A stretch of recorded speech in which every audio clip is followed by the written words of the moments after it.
Hello and good morning to all of you. आज हम लोग एक बहुत ही इंटरेस्टिंग, बहुत खूबसूरत टॉपिक की ओर चल रहे हैं।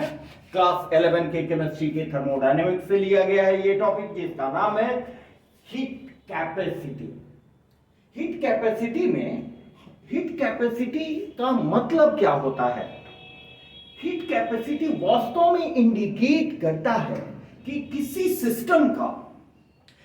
सिस्टम का हीट एब्जॉर्ब करने की कैपेसिटी क्या है, और एब्जॉर्ब करने के बाद उसको स्टोर करने की कैपेसिटी को ही हम हीट कैपेसिटी के रूप में स्टडी करते हैं।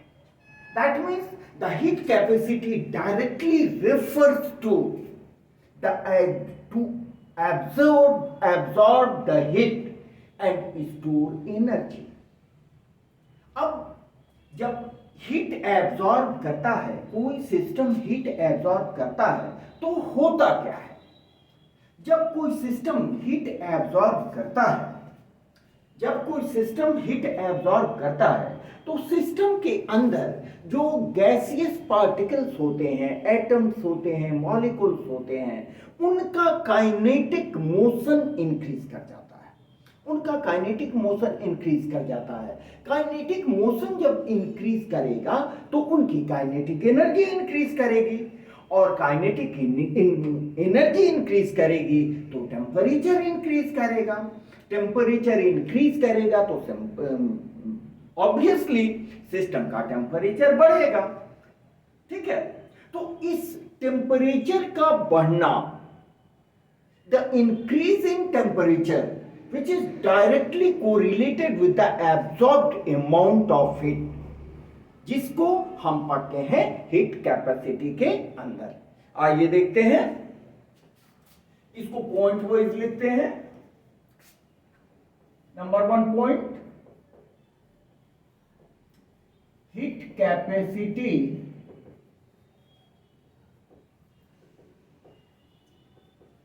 refers to, हीट कैपेसिटी किसकी? Heat capacity of a system.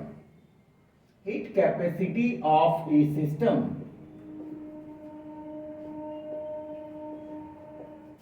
refers to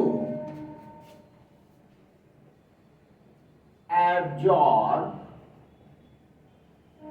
heat and store energy. Heat capacity किसको रेफर करता है? टू एब्जॉर्ब हीट, किसी सिस्टम के द्वारा हीट एब्जॉर्ब करना और उस हीट को स्टोर करना। ठीक है, इसके बारे में आइडिया देता है हीट कैपेसिटी। अब ये देखें कि जब कोई सिस्टम हीट एब्जॉर्ब करता है तो होता क्या है। देखिए सेकेंड पॉइंट में, एज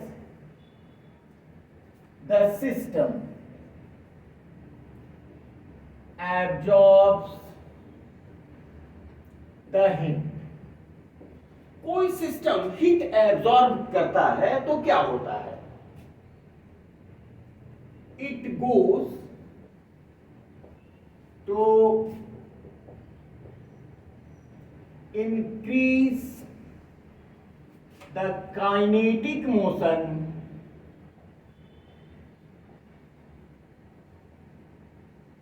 of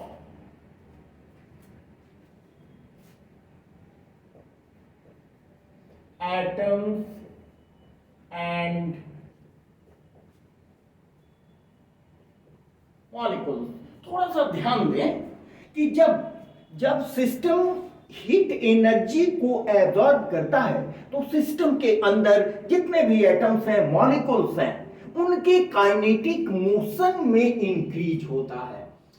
ठीक है, it goes to increase the kinetic motion of atoms and molecules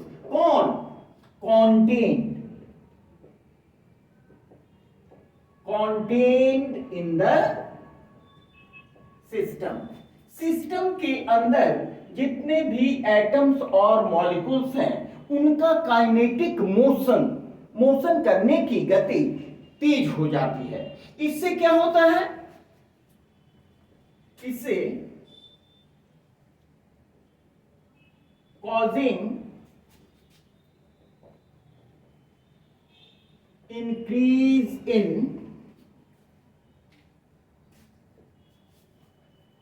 their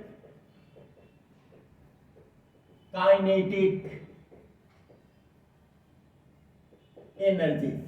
इनसे क्या होता है, उनकी काइनेटिक एनर्जी बढ़ती है, और काइनेटिक एनर्जी बढ़ेगी तो kinetic energy finally increases the temperature of the system. यहां लिखें विच फाइनली increases the temperature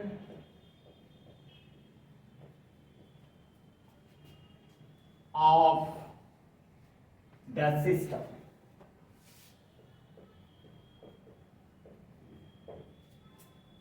ठीक है, हम लोगों ने क्या देखा, एक सिस्टम के द्वारा हीट एब्जॉर्ब किया जाता है, हीट एब्जॉर्ब होता है तो सिस्टम के अंदर जितने भी एटम्स और मॉलिक्यूल्स हैं उनकी काइनेटिक मोशन इंक्रीज करता है। काइनेटिक मोशन इंक्रीज करने से एटम्स और मॉलिक्यूल्स की काइनेटिक एनर्जी बढ़ती है, और आप जानते हो कि kinetic energy is directly proportional to temperature. अगर काइनेटिक एनर्जी बढ़ेगी तो उसका टेम्परेचर भी बढ़ेगा। ठीक है, जिससे सिस्टम का फाइनली टेम्परेचर बढ़ता है। तो टेम्परेचर कब बढ़ा, जब सिस्टम ने हीट एब्जॉर्ब किया, तो वही एब्जॉर्ब अमाउंट ऑफ हीट और इंक्रीज इन टेम्परेचर, दोनों के बीच जो कोरिलेशन हम इस्टैब्लिश करने जा रहे हैं, that originates the formation of heat capacity. ठीक है, आइए नेक्स्ट पॉइंट में देखते हैं। थर्ड पॉइंट, यहां पर टेम्परेचर इंक्रीज किया, टेम्परेचर इंक्रीज किया। ठीक है, तो the increase in temperature, the increase in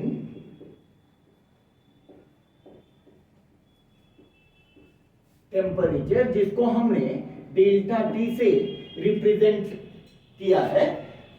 ठीक है, ये टेम्परेचर कब बढ़ेगा, जितने अमाउंट ऑफ हीट हमें मिलेगी उतना ही टेम्परेचर अधिक होगा।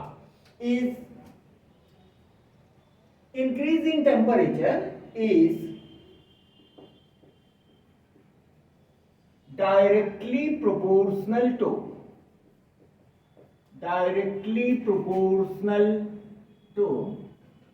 the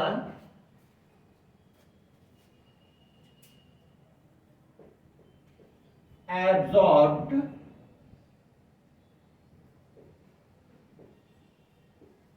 amount of heat, or you can write like this, or heat transferred, which is here indicated by Q। इसको हमने Q से रिप्रेजेंट किया है। तो इसका मतलब, इसको mathematically we can write like this कि Q is directly proportional to delta T। Q is directly proportional to delta T, और we can write like this, Q is equal to एक coefficient multiplied by delta T। यहां जो increase in temperature हो रहा है, वो increase in temperature कितना हो रहा है, उसके लिए हम ये कोएफिशिएंट देते हैं। And this coefficient is generally represented by Q is equal to C multiplied by delta T। ठीक है, where C is the coefficient and called heat capacity। यहां पर C कोएफिशिएंट है जिसको हम हीट कैपेसिटी कहते हैं। ठीक है, यहां लिख लिया जाए, here C is the coefficient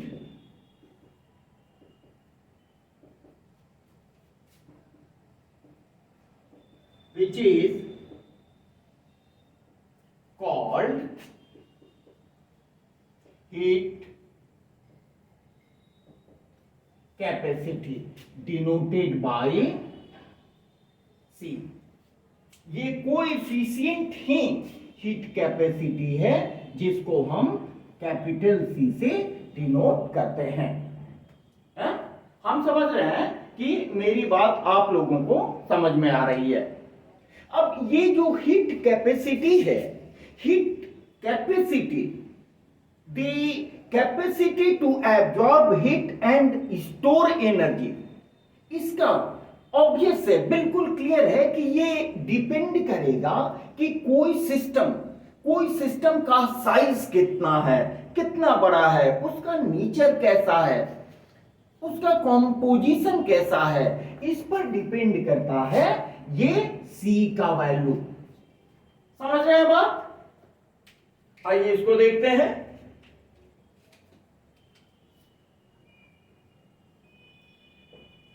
The magnitude of heat capacity, यहां पर हम ये दिखाना चाहते हैं कि हीट कैपेसिटी किस चीज पर डिपेंड करता है। ठीक है, the magnitude of heat capacity directly depends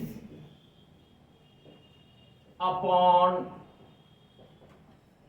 the size, depends upon the size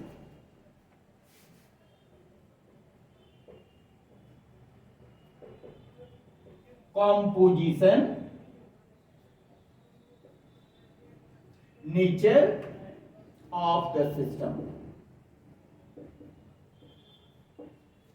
ठीक है, ये डिपेंड करता है साइज पर, कॉम्पोजिशन पर, नेचर पर।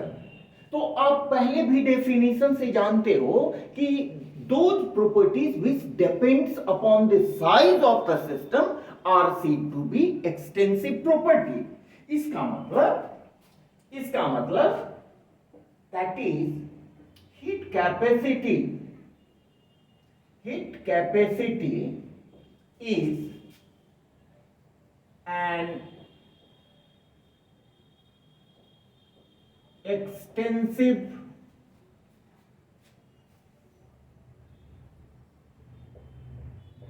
Property.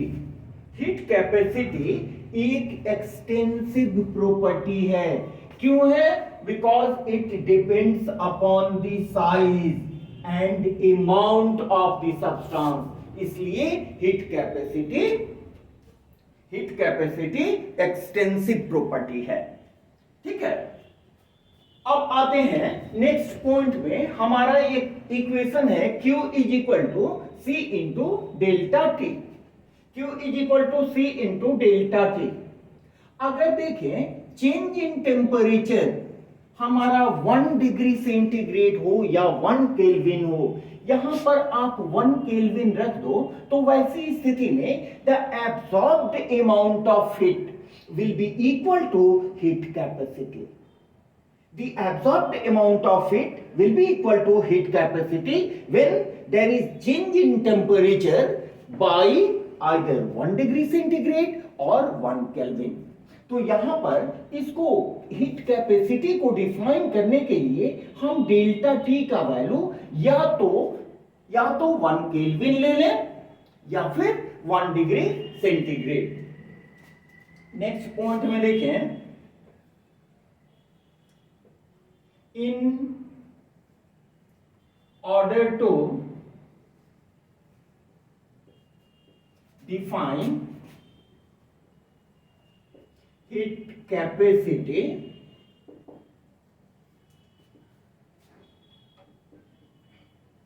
we have from equation 1, क्या इक्वेशन 1 में लेते हैं? Suppose delta t is equal to 1 degree centigrade और 1 kelvin, then equation 1 becomes as, क्या हो जाएगा? ये 1 हो जाएगा तो Q will be equal to C। Equation 1 ऐसा हो जाएगा। तो Q C के इक्वल कब हो जाएगा? जब हम राइज इन टेम्परेचर को चाहे तो 1 डिग्री सेंटीग्रेड रखें या 1 केल्विन रखें। वैसी स्थिति में हमारा एब्जॉर्ब्ड अमाउंट ऑफ हीट क्या हो जाएगा? वो हो जाएगा हीट कैपेसिटी के इक्वल। तो इससे हम डिफाइन करेंगे, देखिए 10 heat capacity can B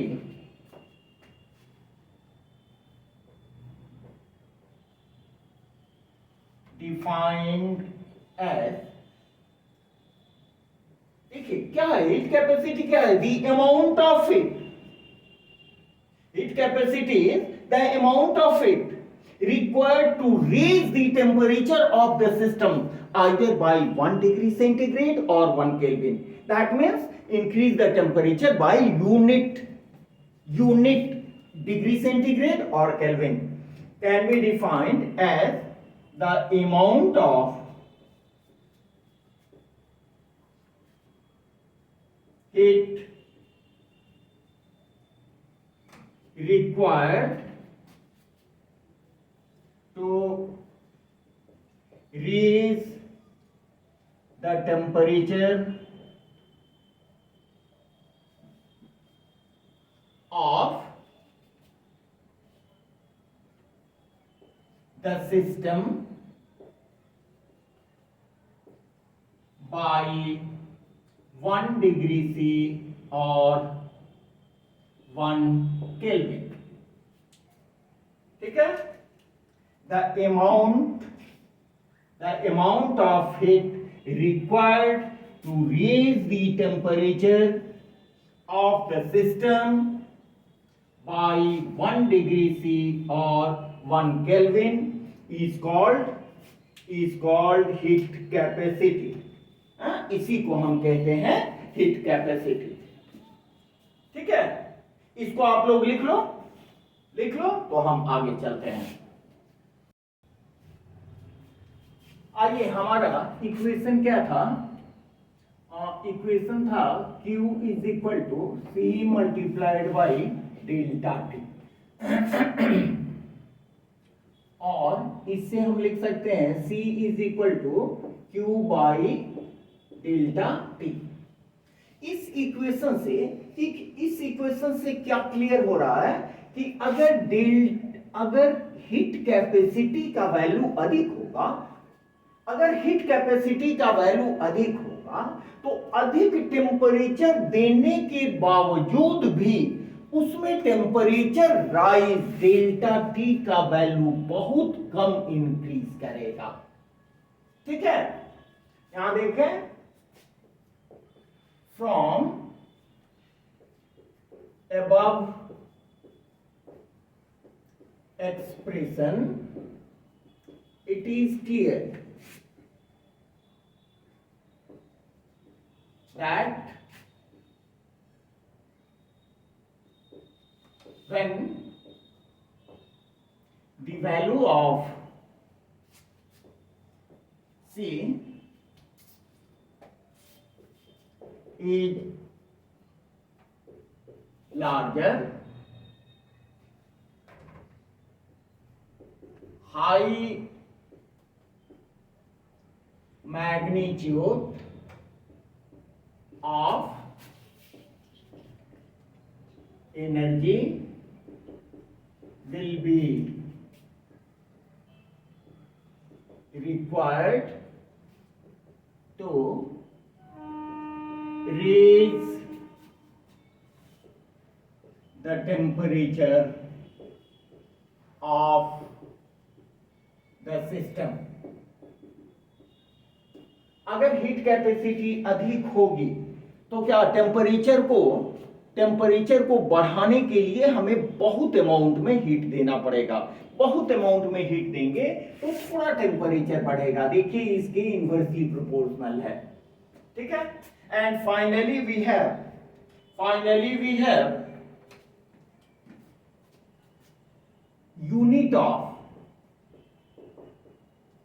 unit of heat capacity. Heat capacity का यूनिट क्या हुआ यहां देखिए, C is equal to Q by delta T। Q है heat absorb divided by difference इन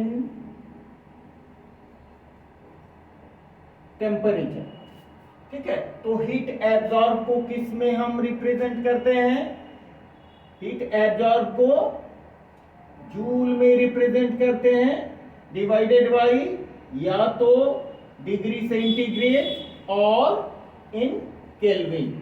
तो इसका जो आपका आ जाएगा unit of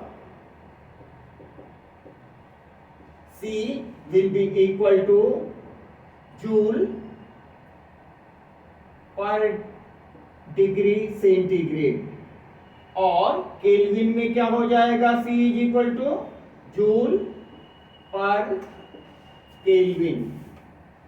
it will be the unit of heat capacity, एक डिग्री सेंटीग्रेड में और दूसरा जूल में, ठीक है। हम समझते हैं कि आप इसका एक बार बढ़िया से एक एक पॉइंट को बढ़िया से पढ़ो। हमारे समझ से इतना इजी एक्सप्लेनेशन शायद आज तक आपको नहीं मिला होगा। एक बार बढ़िया से पढ़िए, समझ के पढ़िए और इसके बारे में अपने कमेंट्स जरूर हमें दें। Okay, thanks a lot, have a nice day to you all.